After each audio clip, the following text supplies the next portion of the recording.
This is the story of Fluncg the Indignant. There was once a troll whose name was Fluncg. Fluncg was apparently a female troll. My friend Beta the Venerable believes that female trolls do not exist and that only males exist.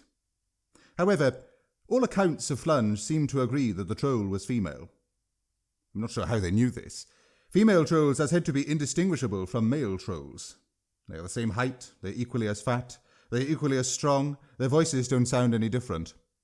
Some have reckoned that the trolls themselves can tell whether any other troll is male or female, but at the same time, trolls are almost never known to meet each other, so I don't think it really matters. Unlike most trolls, Fluncg did not live under a stone bridge or in a mud hut deep in a shadowy forest. Many trolls dislike sunlight. Some accounts even claim that trolls are turned to stone when struck by the sun's rays. Fluncg lived out in the open.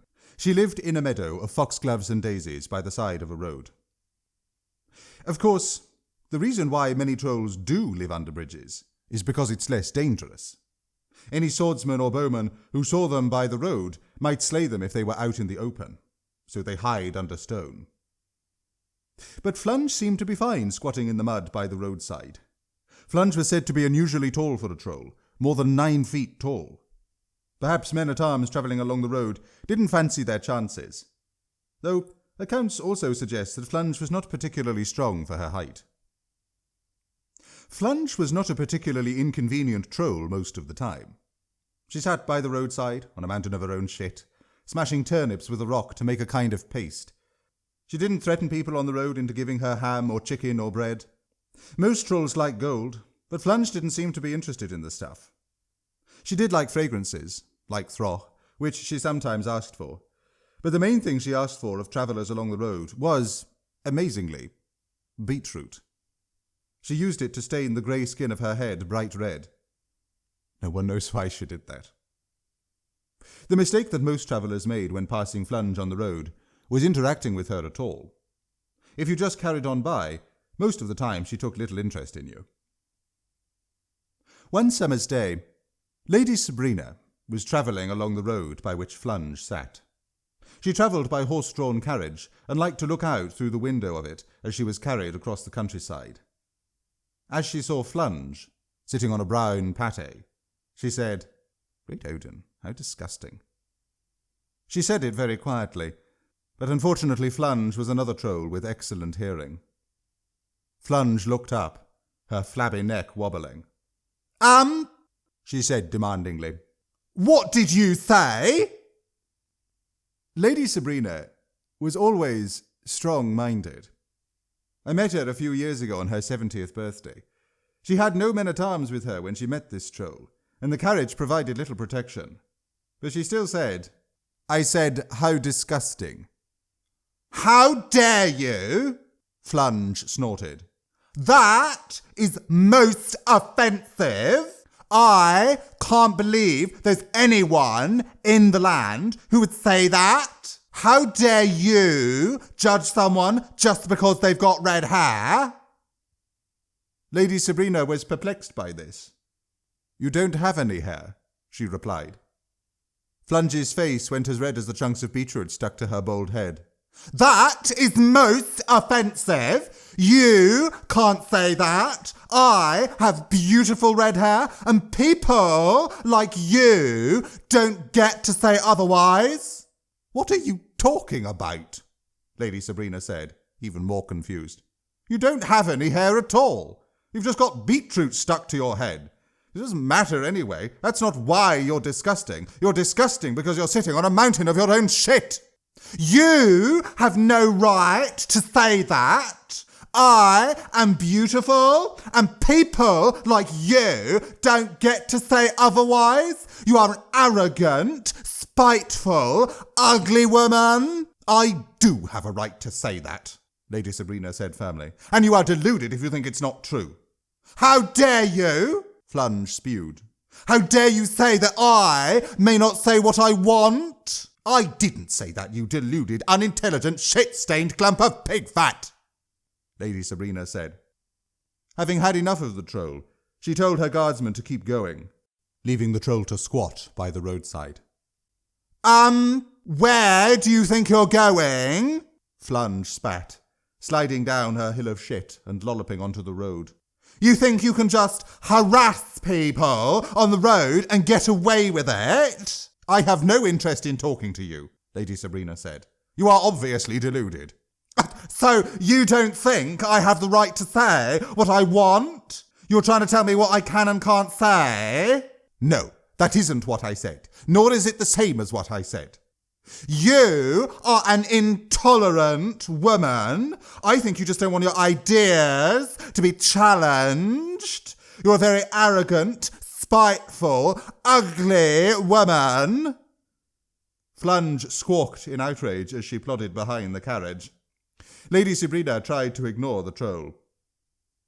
The troll followed them for miles. In the evening, as the sun was setting, Lady Sabrina and her guardsman arrived at an inn. Fluncg was still behind them. By this point, Lady Sabrina had had quite enough of the troll, but there were no king's men nearby to kill it, so she had to just ignore it. Lady Sabrina stepped out of her carriage and walked to the front door of the inn.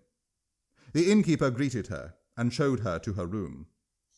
Fluncg trudged along a moment later, still tweeting about how offensive Lady Sabrina was. "Stay back, foul troll," Lady Sabrina's guardsman said, drawing his sword. Lady Sabrina's guardsman was an able fighter, but no match for the troll on his own. Thus he stood between the troll and the inn, but did not try to kill the troll. Fluncg did not try to push past the guardsman either. Well, I wonder if the owners of this inn know what you're really like, Fluncg hooted towards the inn door. Innkeeper, did you know that this woman attacked me while I was sitting by the roadside just because I have red hair? She is an arrogant, spiteful, ugly woman, and imagine you don't want anyone like that staying in your inn. You should chuck her out and force her to sleep in a ditch where she belongs. The innkeeper, who was an elderly man with long grey hair and who had known Lady Sabrina for years, stepped out through the doorway of his inn. "Go away, foul troll," he said, "or I shall ask for the king to have his men come and kill you." I am not harming anyone.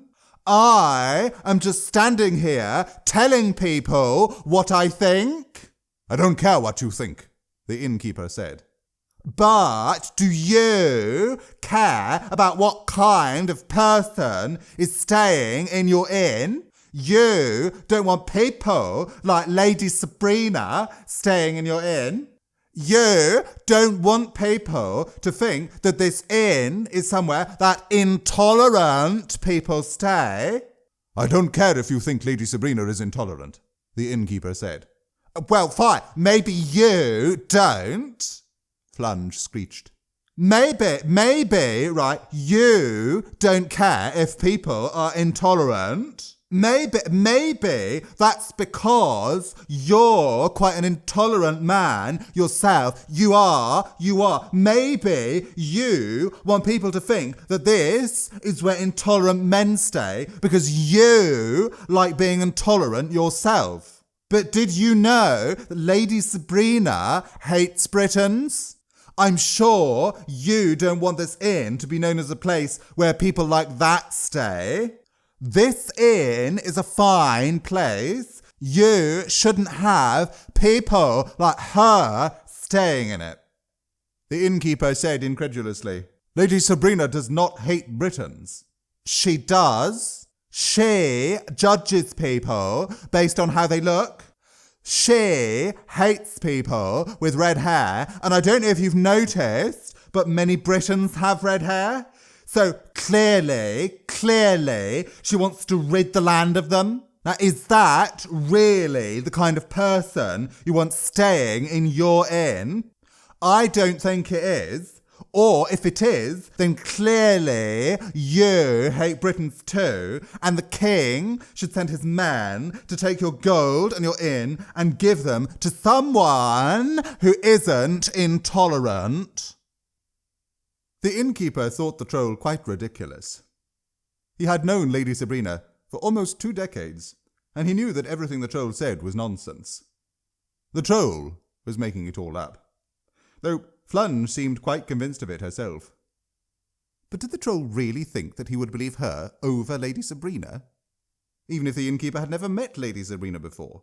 Fluncg was a troll, so the innkeeper would still have believed Lady Sabrina over the troll. Did the troll really think that anyone would believe her? Realizing the futility of talking to the troll any longer, the innkeeper went back inside. Fluncg continued shouting at the door to the inn, but did not try to enter. Lady Sabrina's guardsman stayed between the troll and the door. The troll continued shouting at the door throughout the night. Many times, guests at the inn leant out of windows and told the troll to shut up or go away. Every time they did, Fluncg would try to convince them too that Lady Sabrina was an intolerant woman who had attacked her on the road and who hated Britons.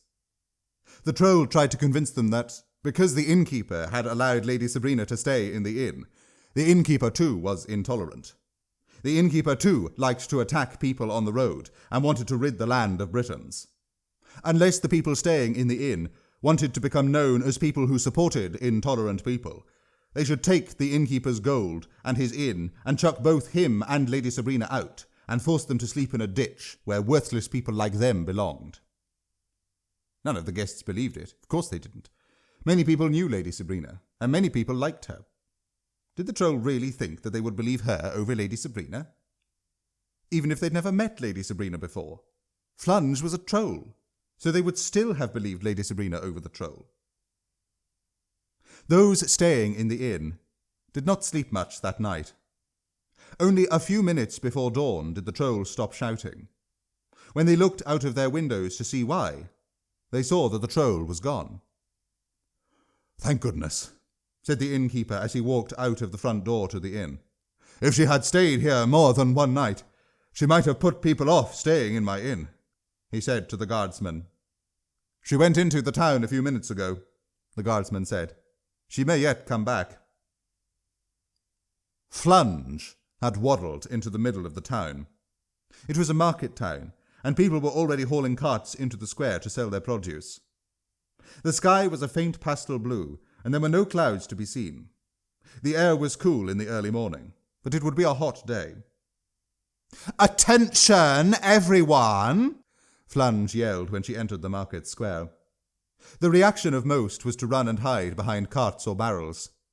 Some drew knives or blunt swords, but none were skilled fighters. The best they could hope for was that the troll didn't take everything. But Fluncg wasn't interested in the bread and the honey that was being sold in the market square. "The inn on the East Road is where thieves and murderers stay. Everyone who is staying there is either a thief or a murderer." The people around the square were bemused by this. It obviously wasn't true. They all knew the old man who owned the inn. They knew that no such people stayed at the inn. What did the troll expect them to say?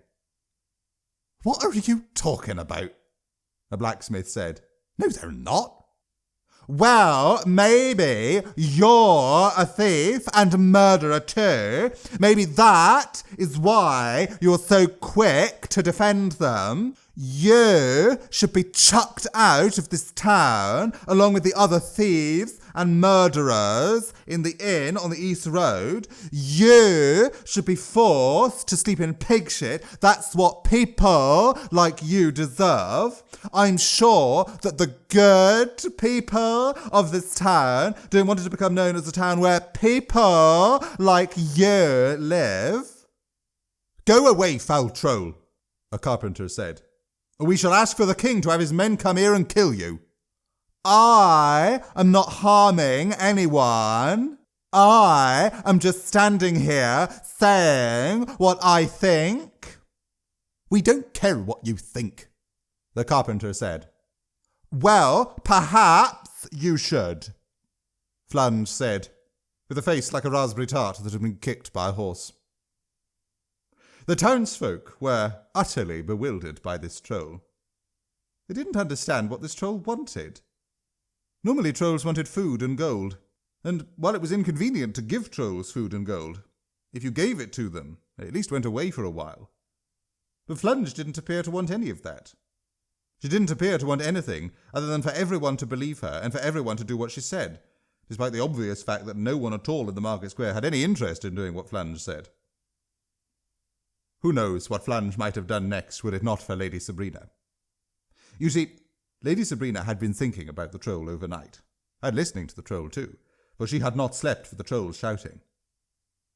As she had thought and listened, she had understood what Fluncg was trying to do, and how she was trying to do it. Lady Sabrina was always witty, and she had figured out how to defeat this particular troll without sword or the king's men. Lady Sabrina, holding 2 great legs of pork in her arms, waddled into the town square with the same gait as Fluncg. She heaved and breathed arduously in the manner that trolls do, and let her mouth hang open in vacant stupidity. "Look," said Fluncg as Lady Sabrina plodded slowly into the square. "See how so-called Lady Sabrina has stolen these 2 legs of pork from someone at the inn. Doubtless some weary traveller on the road who did not suspect that this town was full of thieves." Lady Sabrina said condescendingly. "What did you say?" Fluncg, who was too stupid to realize what Lady Sabrina was doing, said, "I said, see how so-called Lady Sabrina has stolen these 2... "How dare you?"